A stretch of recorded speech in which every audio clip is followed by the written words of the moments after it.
dengan webinar kita pada pagi hari ini yang didatangi langsung secara ramai dan partisipannya juga sangat luar biasa.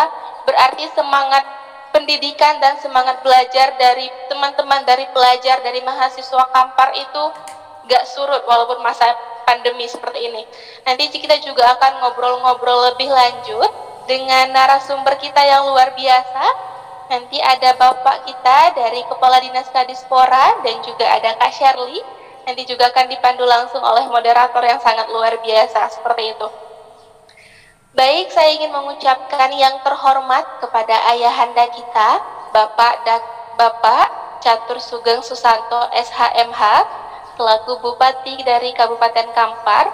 Mohon maaf meskipun beliau saat ini tidak bisa hadir dan bergabung langsung bersama kita pada pagi hari ini, namun beliau menitipkan pesan kepada kita semua agar tetap semangat dalam melaksanakan dan mengikuti webinar ini hingga selesai. Kemudian yang kami hormati juga ayahanda kita, Bapak Dr. Randus Muhammad Yasir MM, selaku Kepala Dinas Pendidikan dan Olahraga Kabupaten Kampar, yang juga nanti akan menjadi narasumber kita yang pertama. Kita memasuki acara selanjutnya, yaitu sambutan-sambutan. Sambutan pertama yang akan disampaikan langsung oleh Ketua Pelaksana dari webinar nasional ini. Oke, bismillahirrahmanirrahim. Assalamualaikum warahmatullahi wabarakatuh. Waalaikumsalam warahmatullahi wabarakatuh. Selamat pagi hadirin sekalian, salam sehat. Hamdan wa syukranillah, wassalatu wassalamu ala rasulillah. Syukur kepada Allah dengan ucapan alhamdulillah. Bersolawat kepada baginda, ingin menyampaikan beberapa hal. Yang pertama, latar belakang dibuatnya acara webinar nasional kita ini yang bertemakan peran pendidikan di tengah pandemi dalam membentuk karakter pelajar yang unggul dan mandiri, tidak lain dan tidak bukan karena kami ingin mengembalikan keseriusan, semangat, serta minat dari para penuntut ilmu, dalam hal ini para pelajar, kembali seperti dahulu. Karena itulah kami membuat suatu gebrakan untuk memotivasi seluruh pelajar-pelajar yang berada di Indonesia, terkhusus di Riau, Kabupaten Kampar. Kemudian perlu kami sampaikan pada webinar nasional ini, kami terkejut sekaligus bahagia karena peserta yang terdata oleh kami itu melebihi target yang kami targetkan. Ada 1.300 lebih peserta yang kami data, mungkin semuanya belum masuk bersama kita di room Zoom ini. Mungkin ada yang di live streaming YouTube atau Facebook, tapi saya yakin semuanya pasti mengikuti acara webinar nasional kita ini.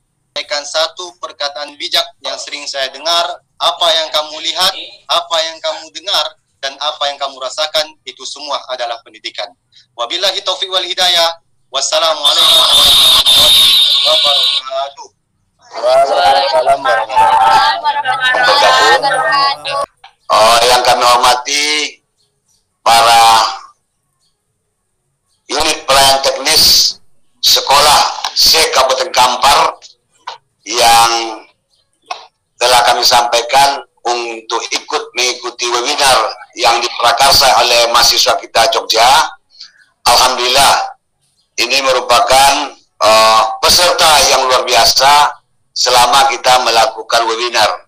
Jadi kita perlu memberikan aplaus kepada mahasiswa kita, Ikatan Pelajar Riau Yogyakarta, Komisi Kampar yang sekarang melakukan webinar di dinas yang terkait dengan Dinas Pendidikan Pemuda Olahraga. Kami mengucapkan terima kasih. Kita belajar dari dasarnya ada bahwa pemerintah Indonesia memutuskan untuk menutup akses siswa guru dari Maret 2020. Berarti dah hampir 1 tahun lebih ya, masuk 2 tahun. Karena komitmen pendidikan telah menyampaikan, mari kita katanya fokus ke sekolah, kembali ke sekolah.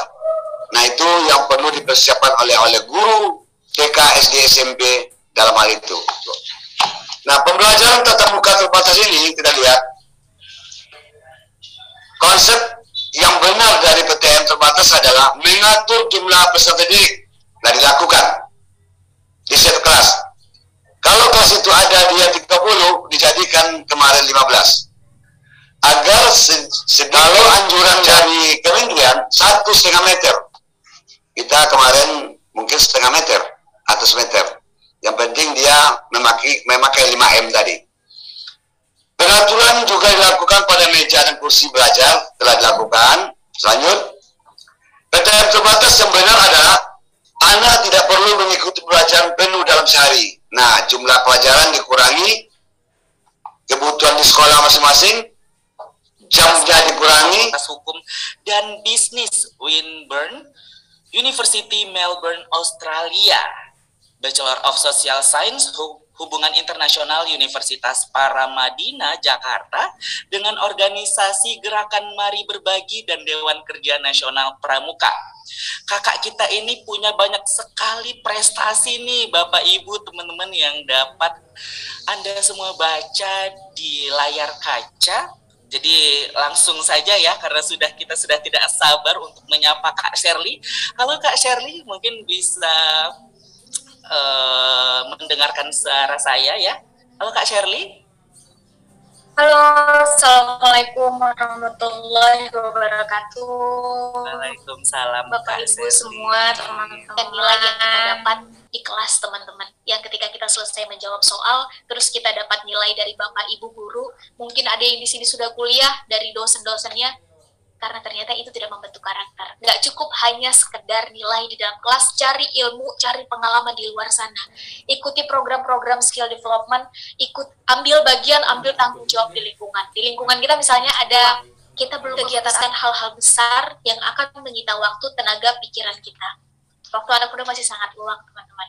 Dan yang ketiga, curiosity, keingintahuan kita terhadap segala sesuatu. Ini masih sangat tinggi. Dengan 3 modal yang nggak diapa-apain, ini udah melekat dengan diri kita, anak muda. Maka otomatis tangga yang pantas adalah tangga ketiga.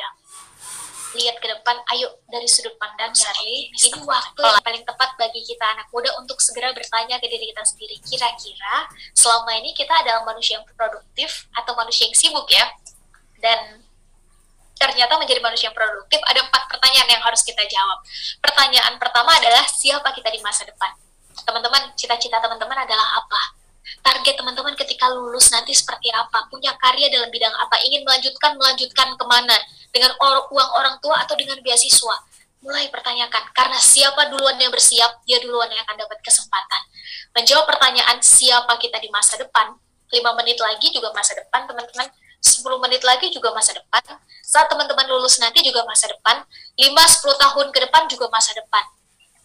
Maka dengan kata lain, akan berbeda hasilnya ketika kita mulai mempersiapkannya dari sekarang dengan kita yang nanti gimana takdir berbicara aja deh. Menjadi manusia produktif adalah mampu menetapkan ini targetnya kemana, sebetulnya goal yang kita kejar adalah apa. Menjawab pertanyaan pertama, siapa kita di masa depan, minimal dengan smart goal setting. Harus spesifik, harus terukur. Di masa depan kita adalah manusia yang lebih baik lagi, Kak Ser. Pertanyaannya lebih baik apa, kekurangan kita apa, opportunity kita apa, kesempatan yang masih bisa kita eksekusi apa, dan hambatannya apa.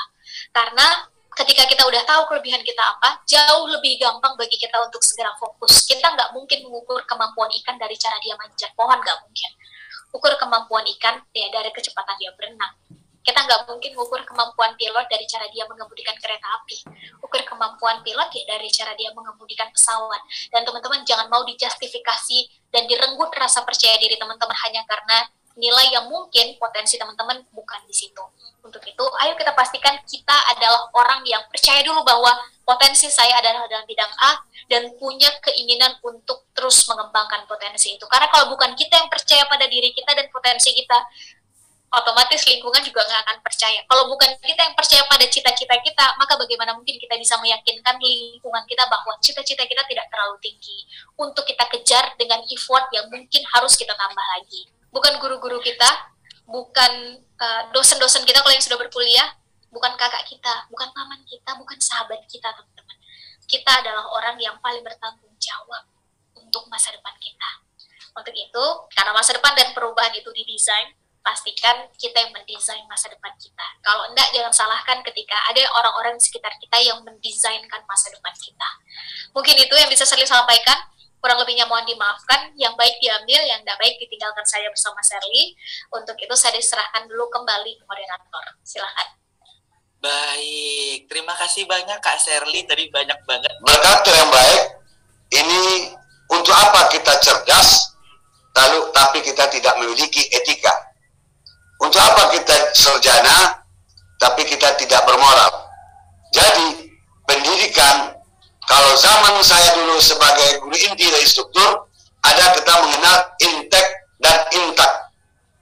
Artinya, memiliki 50-50, pengendalian emosional spiritual dan emosional kecerdasan kita, dan agama itu harus jalan. Terima kasih atas perhatiannya, mohon maaf atas kekurangannya. Yang penting semangat selalu tentang pendidikan. Kami sudahi. Wassalamualaikum warahmatullahi wabarakatuh.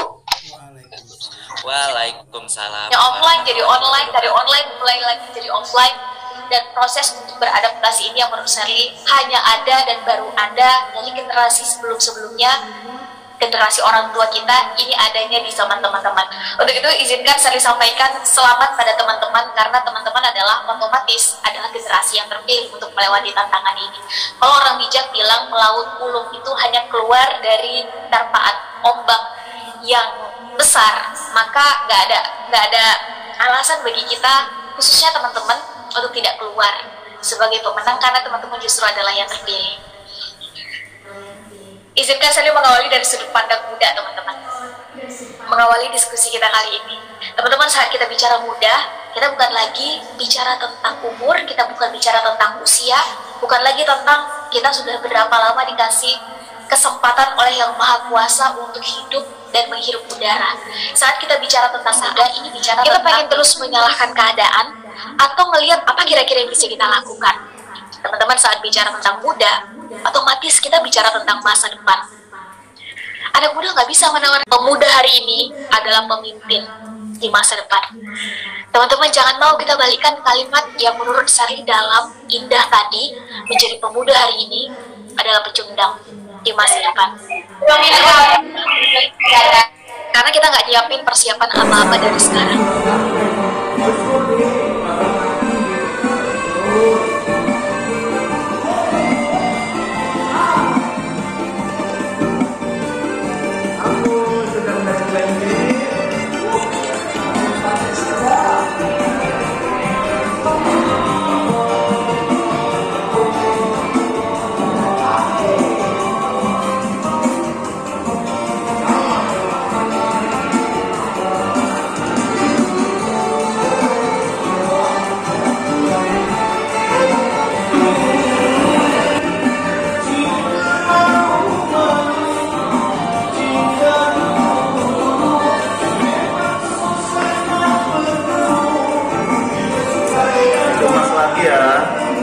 Kita masukkan